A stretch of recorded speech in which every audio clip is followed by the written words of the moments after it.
What's going on, everybody? Welcome back to Talkin Sports with Jake. Hope we're doing well. So just game picks today, college football and NFL. Let's jump right in. Starting with college football, we got a Friday night game on tomorrow night. Number 24 UNLV against San Jose State. I'm going to take UNLV. Those Mountain West matchups, the teams are pretty close to each other when it comes to the overall skill and overall program for the most part. But UNLV has been playing well. They're ranked right now. I will take UNLV in this game. On to Saturday, we have number 5 Indiana against number 2 Ohio State. Could be a potential game of the year candidate. Of course, 2 top 5 teams. Ohio State's at 9-1. Indiana's at 10-0. Obviously, a lot of implications on the Big Ten championship game, which obviously is going to be in a couple of weeks. I think it's a week or two after Thanksgiving. This is obviously a big game. Ohio State's favored by 13.5. I'm a little shocked the number is that big. I get Indiana is obviously a huge surprise this year. No one expected them to be the 5th best team in the country. Kurt Cignetti, their head coach, who's got a big extension, done a phenomenal job this year. There's a reason he's got that huge deal. They're the 5th best team in the country. 13.5 is kind of crazy. I am actually going to take Indiana in a huge upset. I'm going to take the Hoosiers. Ohio State, they cannot beat the top teams. They can beat all those other crappy teams you play. Northwestern, this year's Michigan team, I'm sure they'll handle it without much of an issue. Penn State, who's that's one of the most fraudulent programs in America. We got to play, Michigan when they're good, or when Clemson used to be really good, or Georgia, Alabama. Indiana is more of a cute story right now, but if they beat Ohio State, at that point they can beat anyone at that point. So I will take Indiana in an upset. Wake Forest against number 8 Miami. I'm going to take the Hurricanes. And now Wake Forest is not very good. Miami obviously had a tough loss last week, but I think they bounced back and get a win here. Number 9 Ole Miss against Florida. They're a kind of team that can kind of play spoiler. Obviously, you got a big upset over the Tigers last week, but overall, still not a great team. Give me Ole Miss. Jackson Dart's played very well this year. Over 3,400 passing yards, 22 touchdowns against only 4 interceptions. He's had a good season.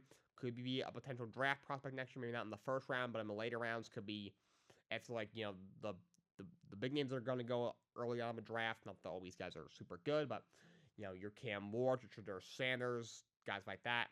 Second, third, fourth round, I expect Jackson Dart to be a name.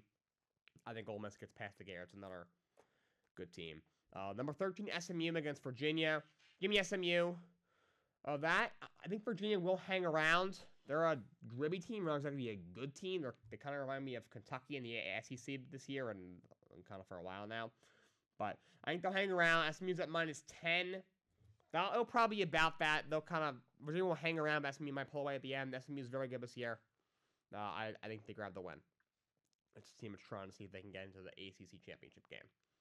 Number 25, Illinois against Rutgers. I'm going to take Illinois. Rutgers has been pretty good this year ever since they brought back Rick Schiano in his second stint. They've been a pretty solid program. Obviously, 5-minute bowl game last year. They're going to make another one this year since they're 6-4. But Illinois, they've been playing pretty well. They've had a decent year. You snuck into the rankings this week. This should be a close game. There's a reason Illinois is only favored by a point. But I think Illinois picks up the win. You have UMass against number 10 Georgia. I don't even know why this is a game. Georgia's going to obviously destroy them. They're favored by 42 points. Good Lord. That's crazy. The 2-8 UMass against Georgia, who's currently ranked 10th in the country at 8-2. That game will not be remotely close. Georgia by a lot. By the way, going back to Indiana and Ohio State, why is the game at noon? Why is that game at noon? Put that at 7:30 in primetime. Come on, man. And it's UTEP against number 11 Tennessee. That will be another just absolute horror show. UTEP is atrocious. Tennessee's 11th in the country. Tennessee wins that game. Kentucky against number 3 Texas. Big game in the SEC. I'm going to take Texas. I'm not sure if they'll cover this game. The line is 20.5. That's pretty big. Kentucky, they're not very good, but they're a gribby team. They can run the football. They're very good defensively. They just, good Lord, have a horrible passing offense and have for a while now. That's why, they were very close with Georgia earlier in the year. Texas is obviously a phenomenal team. They're 3rd in the country. Quinn Ewers has been playing well lately. That offense is incredible. They're pretty good on defense, but Kentucky, they're a great team. I think they'll kind of hang around at least for like a half. I think they'll keep it. I don't know about close, but not so bad to where you want to turn the game off. But Texas will definitely win this game. Number 4, Penn State against Minnesota. Give me Penn State. By the way, why are they ranked 4th in the country? Why? What have they done that puts them ahead of Indiana? I would love to know. If someone wants to say what that is, I would love to know. I'm really curious as to what that is. They are very fraudulent. They can beat bad teams like this, though Minnesota isn't great. Not horrible, but certainly not a good team. They're already at 4 losses this year. Give me the Nittany Lions in that game. Let's go to the Big 12 number 16, Colorado against Kansas. I'm going to take Colorado. Look, I've not been the biggest supporter of the Sanders family and what they do over there, but they've had a good year. They haven't played a whole bunch of teams, but they've gotten their wins when they've needed to. For the most part, for a slow start, they've been playing really well. Kansas isn't great. I think Colorado picks up a win. Then you have the Citadel against number 17, Clemson. The Citadel, I don't know where that is. I've barely even heard of them. Clemson should win, no problem. They don't. They should not be ranked. You cannot rank Clemson. If they lose, that'll be their 3rd loss anyway. Or we have Wofford against number 18, South Carolina. Who is scheduling these games? Who's naming these friggin' some of the worst teams in America against friggin' top 20, top 10 teams? Stop doing that. South Carolina wins easily. Number 23, Missouri against Mississippi State. I'm going to take Missouri. Mississippi State's really bad. Missouri's not great this year. You know, they're currently ranked, but Mississippi State is really bad. Give me the Missouri Tigers. We have number 19, Army against number 6, Notre Dame. A big game. Of course, Notre Dame is obviously independent. Army is considered, I think they're maybe the AAC or so the group of 5 teams. This is a big game. I'm going to take Notre Dame. I think this will be a good game. Notre Dame is hit by 14.5. I'm going to say they don't cover. Army has a phenomenal run game. They're really good defensively. Their football team's obviously been really good this year, one of their best seasons in years. But I think Notre Dame will win this game. They've been playing really well. They are a good football team. Give me the Fighting Irish. I think they sneak by. If they lose this game, by the way, Notre Dame, their coach for the playoff hopes are literally done. Number 12, Boise State against Wyoming. Give me Boise State. Wyoming's really bad. Ashton Genty over 1,900 yards and 26 touchdowns this year in 10 games. That guy is insane. He's my Heisman pick. Give me the Boise State Broncos. I think they will end up being the 5th best team in the college football playoff because I think they will be the best group of 5. It's all said and done. They have pretty much all year. I think that will continue. Number 7, Alabama against Oklahoma. I got Alabama. I'm not super scared by Alabama's here. They are a good team. I'm not sure if I would call them great. Not so much Jalen Milroe. That the offense lacks a little bit of identity. But you also have, you know, an insanely good receiver over there in Ryan Williams. They're really good on defense. Oklahoma has not been good this year. They've been in for a rude awakening since going to the SEC. So give them the Crimson Tide. Number 15, Texas A&M against Auburn. Give me A&M. A&M should definitely win this game. They're a pretty solid team. Give me Texas A&M. And then number 22, Iowa State against Utah. I'm going to take Iowa State. Utah's been definitely a big disappointment this year in the Big 12. Moving to the Big 12, Iowa State should win this game. All right, let's talk about NFL. This is week 12 in the NFL this week. Let's get into it. Game picks. Thursday Night Football tonight. Steelers at the Browns. I'm going to take the Steelers. I cannot believe I'm taking the Steelers to go to 9-2 on the year. That's crazy. 9-2. Oh my God. That's absolutely insane. But the Browns are really bad. You know, the offensive line is depleted. Nick Chubb hasn't been himself since coming back. Obviously, you traded away Amari Cooper. James Winston was playing quarterback for you, though he's been throwing for a lot of yards, if nothing else. But Pittsburgh wins the game. Well, into the 1 o'clock slate. Chiefs at Panthers at 1. Oh my goodness.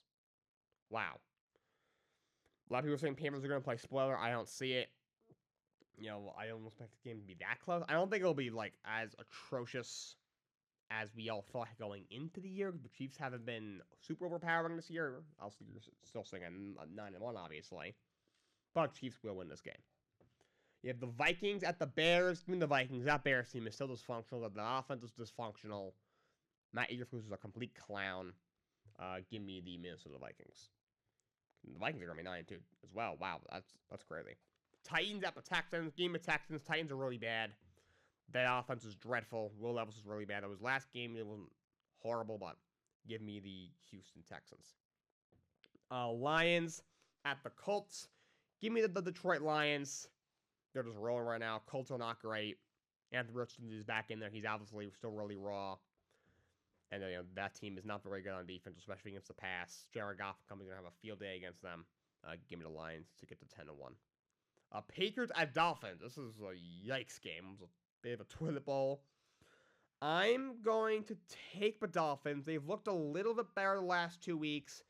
I still don't think they're really a threat right now in the AFC.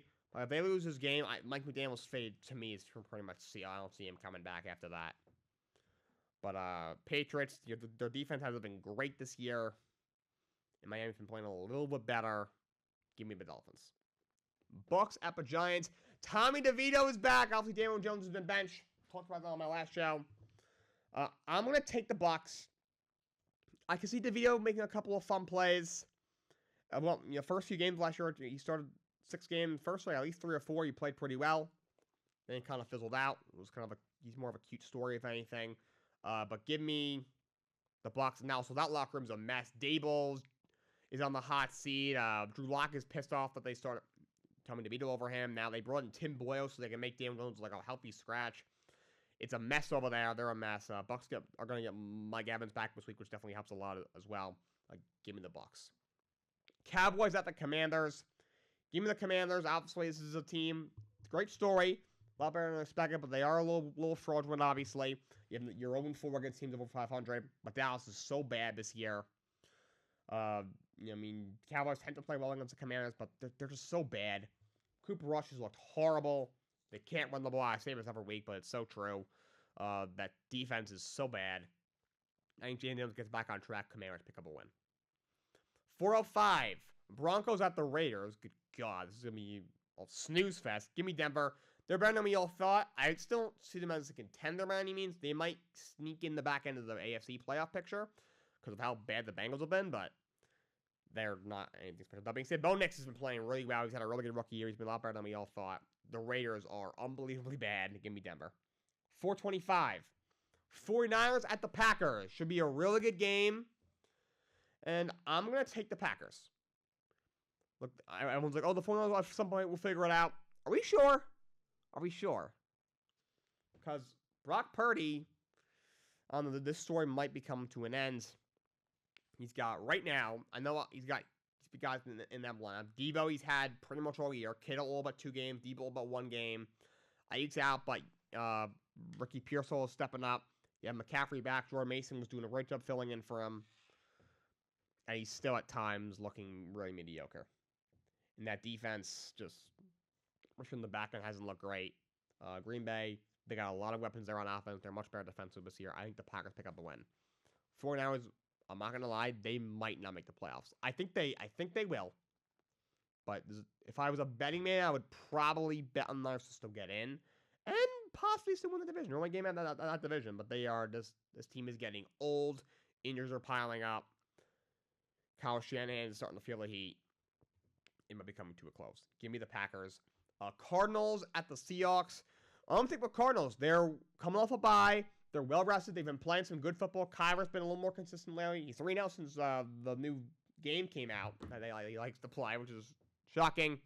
That defense is getting better every week. Seattle, big win last week over the Niners, but still they have not played well for a while now after a 3-0 start. Give me Arizona. Sunday Night Football is Eagles at the Rams. Give me the Eagles. Like, they've won 6 in a row. They haven't really played anybody. The best team they've played is the Commanders. They played the 2-win Browns, the 2-win Giants, the 3-win Cowboys. Rams been playing a lot better lately after a tough start. Obviously, getting Cooper Kupp and Nakua healthy helped a lot. But Philly, they're a very talented team, obviously. I don't expect a deep playoff run out of them. I think when they start playing the top teams, I think they'll struggle a bit. But I think they win this game. And Monday Night Football, Ravens at the Chargers, the Harbaugh Bowl. Outside of that, this is a big game in the AFC playoff picture. Ravens are now 7-4. Obviously, they're right there in the AFC North. They're only a game behind Pittsburgh. And the Chargers at 7-3 are actually only 2 games behind the Chiefs, and obviously are looking at the playoffs as well. I'm going to take the Ravens in this game. This is going to be a phenomenal game, I think. Obviously, the Harbaugh Bowl, I don't think we've had one since the Super Bowl in the 2012 season when John Harbaugh's Ravens played Jim Harbaugh's San Francisco 49ers. Of course, the Ravens won that Super Bowl with Joe Flacco winning MVP. But that Chargers defense is phenomenal, maybe the best in the league. But the Ravens obviously run the ball better than anyone. Derrick Henry's having a crazy year. The Ravens have struggled a little bit defensively this year. The Chargers offense has been getting better. Still, their passing offense, Herbert's great, but they still lack, a big body guy in that passing game. I think the Ravens sneak past the Chargers this week. Remember, they almost blew that game against the Bengals last week. The Chargers. The Ravens have been blowing games all year. They've blown a couple and almost blew a couple more, but I think the Ravens pick up a win this week. All right. That's all I got for you guys today. Until next time, so long, and have a great day.